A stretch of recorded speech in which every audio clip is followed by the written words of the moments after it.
Hello అండి. Welcome back to our channel మన తెలుగు హరివిల్లు. ప్రకృతిని ఆరాధించడం అనే సాంప్రదాయాన్ని భారతీయులు పురాణ కాలం నుండి ఆచరిస్తున్నారు. శ్రావణ మాసంలో శుక్లపక్ష పంచమిని నాగపంచమి లేదా నాగుల పంచమిగా జరుపుకుంటారు. స్కంద పురాణంలో నాగపంచమి విశిష్టతను సాక్షాత్తు ఆ పరమశివుడే వివరించాడు.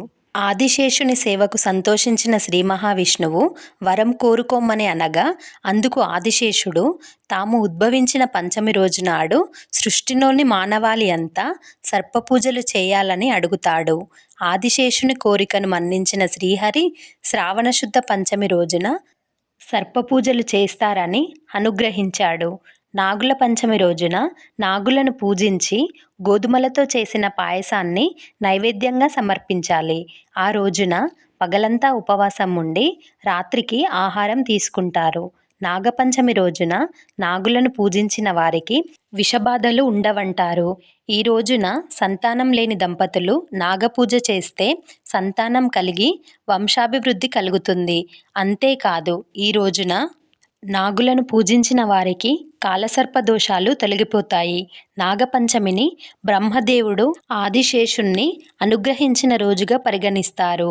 నాగుల చవితి మాదిరిగానే నాగపంచమి నాడు కూడా నాగదేవతను పూజించి పుట్టలో పాలు పోస్తారు. సర్ప పూజతో సంతాన ప్రాప్తి మరియు రాహు కేతు దోషాలు తొలగిపోతాయి. నాగపంచమి రోజున శ్రీకాళహస్తీశ్వరునికి అభిషేకం చేసిన వారికి సకల సంపదలు కలిగి సర్పదోషాలు తొలగిపోతాయి. నాగపంచమి రోజు అనంత పద్మనాభ స్వామికి అభిషేకం చేసిన వారికి ఆర్థిక ఇబ్బందులు సమసిపోతాయి. త్రేతాయుగంలో లక్ష్మణుడిగా, ద్వాపర యుగంలో బలరాముడిగా ఆదిశేషుడు అవతరించాడు. యమునా నది తీరంలో శ్రీకృష్ణుడు కాళియా మర్దనం చేసిన రోజునే నాగపంచమిగాను గరుడ పంచమిగాను జరుపుకుంటారని పెద్దలు చెబుతారు. నాగపంచమి రోజున కొందరు పుట్టలో పాలు పోస్తే మరికొందరు నాగదేవత బొమ్మలను తయారు చేసి పూజలు చేస్తారు. ఈ రోజున మట్టి తవ్వడం, చెట్లను నరకడం వంటి పనులు చేయకూడదు. అయితే నాగపంచమి రోజున గరుడ పంచమిని ఎందుకు జరుపుకుంటామో, అసలు గరుడ పంచమి అంటే ఏమిటో ఇప్పుడు తెలుసుకుందాం. కశ్యప ప్రజాపతి, ఆయన భార్యలు వినత, కద్రువల సంతానమే గరుత్మంతుడు, నాగులు.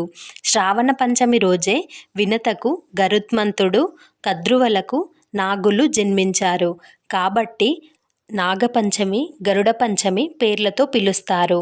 అలాగే గరుత్మంతుడు లాంటి మాతృభక్తి కలిగిన సంతానం కలగాలని స్త్రీలు గరుడ పంచమి వ్రతం చేస్తారు. అయితే ఈ వ్రతం కేవలం సోదరులున్న స్త్రీలు మాత్రమే చేయాలనే నియమం ఉంది. శివుని మెడలో ఆభరణంగా ఉండే నాగేంద్రుడిని పూజించడం హిందువుల ఆచారం. ఈ రోజున పాలు, పూలతో నాగదేవతను పూజిస్తారు. వెండి, రాగి, చెక్క మొదలైన నాగపడగలకు భక్తులు ఆరాధిస్తారు. సాక్షాత్తు పరమశివుడే నాగపంచమి నాడు భక్తులు ఆచరించాల్సిన విధులను పార్వతీదేవికి వివరించినట్లుగా స్కంద పురాణం చెబుతుంది.